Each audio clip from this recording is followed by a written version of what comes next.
Alright. So, hey, I'm Brian hanging out with Frank Turner. What's up? Hey man, how you doing? Not bad. So, how's the tour going so far? It's really good, man. We're out with Flogging Molly right now, which is great, and this is the first time I've been able to bring my backing band over to the States with me. I've been over here a few times before, but it's always just been me and my guitar. But this time I got my boys, Nigel and Tarrant, Ben and Matt, so we're a five-piece, and it's cool because as much as I like playing solo, and that will always kind of remain the kind of skeleton of what I do, particularly like with the last record I did, I really feel like with the band you get the kind of full picture of what I'm trying to do, you know. So yeah, it feels really good having the boys out with me. So it's definitely going to be a different kind of experience for fans that have seen you in the past just by yourself. Yeah, it is a different thing, but I think I can say that it's no better or worse. It's just a kind of different angle. Do you know what I mean? There's not unlike seeing Neil Young solo or with Crazy Horse. Not that I'm comparing myself to Neil Young, but you see what I mean. It's kind of like it's sort of two different types of shows. And you seem to be an artist that spends a lot of time on the road, obviously. And what's one of your most memorable experiences? Wow, there's many. I've been on tour pretty much constantly for about 6 years now, so I'm kind of getting used to it. Shall we say? I don't know. There's always kind of things to mention. I mean, the last UK tour I did was an all over pretty memorable tour, just because it was a very big tour, and and we sold pretty much all the shows were sold out, and it's just nuts because I'm not sure I ever really expected to get to that kind of level, and it felt like a kind of walking dream every day, wandering out in front of kind of crowds of like more than 1,000 people every show kind of thing. So that was a pretty special tour. In terms of like telling crazy tour stories, we'll be here all night. You know what I mean? Yeah, that's why I said just name one or two because I'm sure you have endless amounts. Well, actually, to be honest, the last time I was in Philadelphia, which was actually the first time I ever came here, I was actually just passing through. I was on tour with The Offspring at the time, and we had a travel day. But I have a good friend called John Murphy who lives in a punk house called the Titan House in Philly. And we were going to stay at his place, me and my tour manager. That was a solo tour. And we'd arranged it all, and then he called me up like a couple of days before and said, hey, do you want to just play a show, actually? Just you and your guitar in the front room. I said, fine. And in a room not much bigger than this, a little bit bigger, but not much bigger, we ended up getting about 130 people or so in, and it was absolutely packed, and it was easily like the best house show, I think, in all history ever. No, it's certainly the best house show I've ever done. My tour manager was actually kneeling at my feet and leaning backwards to try and stop the crowd from crushing into me because there was just so many people in the room. And my guitar strap broke at one point, so I ended up finishing the set with one guy holding the headstock of my guitar and one guy holding the bottom end of my guitar and me just playing it like that. And it was the hottest show I've played in a long time, but it was a really, really magical evening, that show. So I've got good memories of Philadelphia. Always a good thing, and now you're back here for another round of good times. Yeah, well, and as you say, this is going to be a slightly different kind of thing. We're actually in a venue this time round, and it's with Flogging Molly and with the band and everything, but hopefully it'll be just as fun.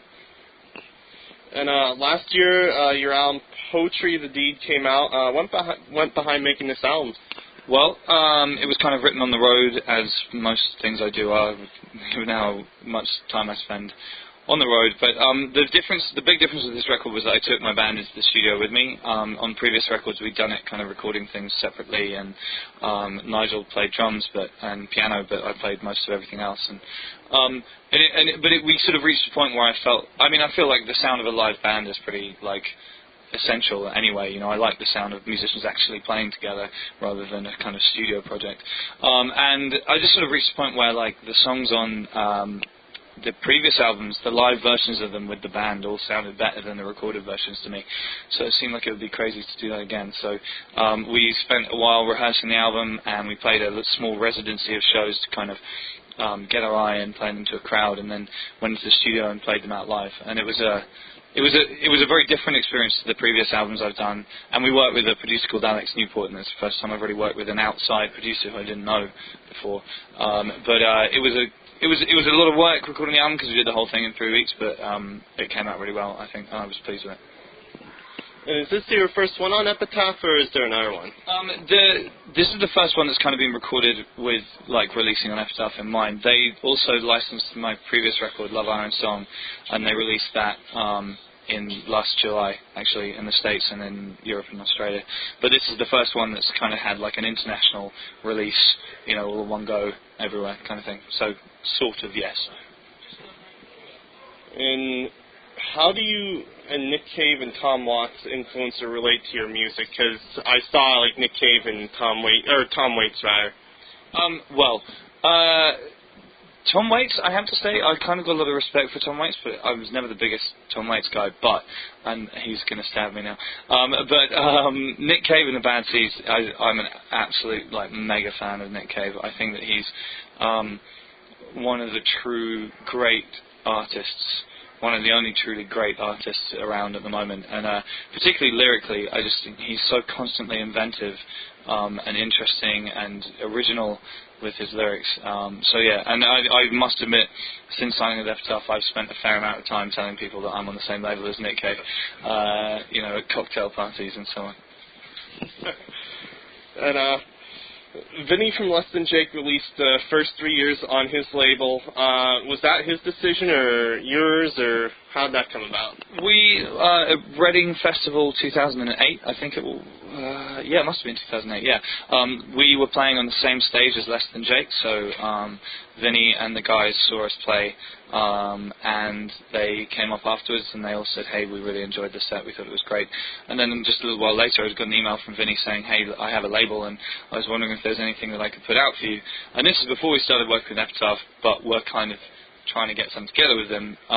So we decided to take this record I did in the UK that's kind of a rarities album, of kind of early EPs and demos and stuff that I did, and asked him if he wanted to put that out, and he said yes, and he put it out, and put out a really, really nice vinyl package. So, and it's a cool association. Vinny's a really cool guy, and he knows how to run a record label, so it was good to do. And also, those guys in Less Than Jake are really awesome because I've met them before. Yeah, really good dudes. We played a show with Coffee Project, and I'm now going to completely forget the name. It's the trombone player from Less Than Jake plays in that band as well. So we were hanging out in Gainesville the other day. And what is your favorite city to play in? Well, there's many. What to say? I mean, it's kind of a boring answer, but if I had to pick one, I'd probably say London. London's my sort of adopted hometown, and I lived there for a long time, and just London shows are just always kind of raucous and really great. And the last few London shows I've done have all been just like, in the top 5 kind of thing. So I'm going to say London. That's where the biggest energy comes from, I assume. Say this again.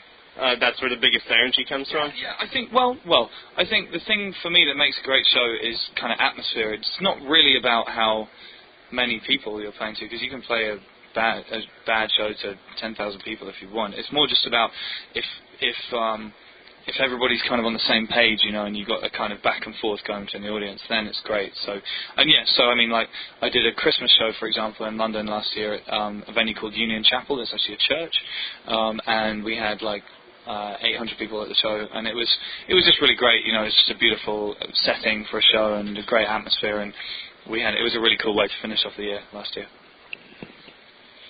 What's your favorite music festival to play? Because I believe you've played many of them. I'm a big fan of a festival called Reading Festival in the UK. It's one of the bigger festivals in the UK, and it's the festival I used to go to when I was younger, so it kind of has that kind of special place in my heart, and whenever I'm kind of there and on the kind of musician side of the barrier, I always kind of feel pretty cool. It's just kind of because I spent so many years on the other side kind of, dreaming kind of thing, so it's always a good one. And it's been a festival that's been really kind of instrumental in changing my career for the better in the UK, so I've got a lot of time for it, and I think I should be playing there again this year. So, you think those music festivals are definitely a main reason why a lot of artists may break out eventually? Because that's what I know. So after a lot of those music festivals, usually you'll see someone that's sort of well known, but then they get me. The thing that's great about music festivals is that there's a ton of people there who probably wouldn't come and pay $10 to see you yet because they don't really know who you are, but they'll walk past your tent or your stage or whatever at a music festival. So it's just a really good way of kind of spreading the word, and just because to me, standing in front of a crowd or standing in front of somebody and playing is the best way to kind of win them over to what you do, which is why support slots like this one are really good as well. And yeah, festivals are just a really cool environment to be able to do that. So, and Reading and Leeds is the biggest festival in the UK pretty much. So, yeah, it can be really instrumental in bands kind of breaking out. What is your dream act or band to play with? There are many, but off the top of my head, I would probably say Loudon Wainwright III. He's I don't know if you know him. He's Rufus Wainwright's dad. He's an American singer-songwriter. He's been touring since 1969, and he's one of my favourite songwriters. And the idea of playing shows with him blows my mind. So maybe one day. And maybe you answered this question a little bit earlier, but what are your influences? I know when I asked you about Nick Cave and Tom Waits, but any others? Yeah, definitely. I mean, Springsteen is a big deal for me, definitely. I mean, Springsteen, Dylan, and Neil Young, are the kind of the big three in a way. But I mean, I grew up listening to kind of punk rock music, so that's Black Flag and on forward from there. The Counting Crows first album is still, I think, one of the best records ever made, and my older sister made me learn how to play all the songs on that album when I was a kid, and that's pretty much how I learned to play guitar. So yeah. No. Huh? That too, we're not talking about that. But yeah, so, I mean, a whole bunch of stuff. And actually, the other one I should probably mention is there's a band an English band called The Levellers, who, it seems like no one really knows who they are over here, but they, in like 91, 92, they were one of the biggest bands in the UK, and they kind of did the whole folk punk thing back then, and they were a really, really great band, and I had the privilege of touring with them a couple of years ago, and it was kind of dream come true kind of thing. Who does the album artwork for your albums? I know there's probably several, or at least just go for your current one. The current one, well, what happened with that was I knew I wanted to have some like woodcut style artwork for it, but that was about all I knew. I'm not a very kind of visually artistic kind of guy, so I put word out like just on my blog and stuff saying if anyone knew any woodcut artists to let me know, and got put in touch with this guy called Chris Bork, who's an English guy who he runs a skate shop and he does woodcut artwork, and I sent him a demo of the title track of the album and the lyrics and just said, what do you reckon? And he sent me the album cover sort of about 2 weeks later, and I was just like, okay, nice. Yeah, and I really liked it. I think it's really nice kind of striking imagery, and it was good working with him. Any upcoming releases coming out later this year? Any other tours besides the Flogging Molly? Release-wise, we have a live DVD and CD package thing coming out in about a month's time, something like that, and it's kind of coming out on my UK label, but we're going to get some out-to stuff so that you can get it over here as well, and that's got like 2 full shows, loads of music videos, tour diaries, interviews, basically as much stuff as we could jam on the DVD, and an audio CD of live stuff as well. So there's that. Then next year, I'm hoping to kind of be able to release another album next year, early next year, and I'm also kind of working on maybe trying to do an album of traditional English songs, because they're not particularly well known, and I think they're great, and I'm English, and I think it'd be kind of cool to do that. So there's that, and then touring wise, yeah, I mean, we're going to the UK from here, and then to Europe, and then doing the West Coast and Coachella Festival, and then I'm going to Australia with Chuck Reagan, and then New Zealand and Hong Kong, and then basically I'm going to be on tour for a very long time at the moment. All over the place. Yeah. It's kind of a world tour, which is kind of cool, I think, I'm doing a constant stream of shows that's going to take me to pretty much every continent apart from South America, and I guess Antarctica, if that counts. I'm not sure they have shows in Antarctica. I don't think so either, but hey, it sounds pretty cool doing worldwide shows. One day, I reckon I'd like to play a show in Antarctica. I reckon I could sort that out. That would be pretty interesting to do. Yeah, I'll find a way. It'll be fun. Anything else you want to add in? It's nice to be out on the road, and it's a cliche about touring that you travel around the world and you see car parks and dressing rooms, and that's kind of true. But the flip side of it is that you get to meet people all around the world, and that's probably one of my favourite parts of my job, is that I get to just hang out with different people and just see how life is in different places in the world. And so I guess what I'm trying to say in all this is, come say hi. I'll be around at the show. Sounds good. Well, Frank, thanks for hanging out with me today. It's my pleasure, man. Thank you for the interview. Hey, no problem. And I'm Brian, hanging out with Frank Turner. Cool, man. Thank you. That was fun.